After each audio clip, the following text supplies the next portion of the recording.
In the U.S., the Biden administration is considering a limit on the number of asylum seekers to help ease immigration when pandemic-related border restrictions end in a few weeks. The move would be similar to policies put in place by former President Donald Trump, measures that were criticized by some Democrats. Nick Harper reports from Washington.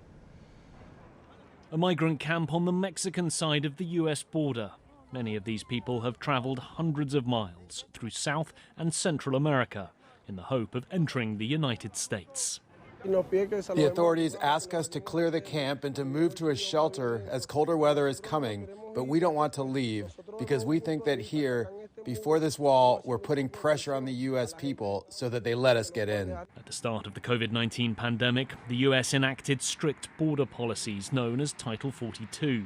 Those allowed authorities to prevent migrants from entering the U.S. or to expel them back to Mexico.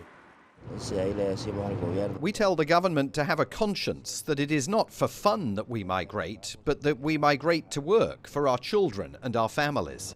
But a judge has now ruled Title 42 unlawful and ordered that it ends midnight on December the 21st.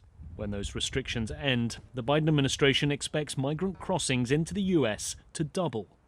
To counter that, the White House is considering a measure that would bar migrants from applying for U.S. asylum if they have not filed similar applications in other countries that they've passed through on their way to the border.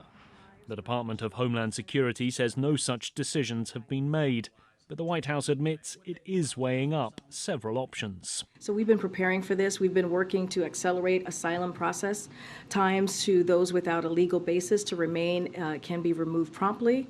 And we've set up anti-smuggling operations with Mexico and Guatemala, as I mentioned, as we prepare to transition to the next phase of our work to manage the border in a safe, orderly, and humane way.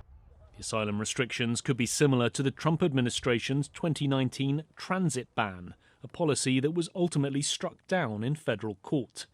If the Biden administration goes ahead with the restrictions, rights groups, including the American Civil Liberties Union, have warned they will sue the government over the plan's legality. Nick Harper, CGTN, Washington.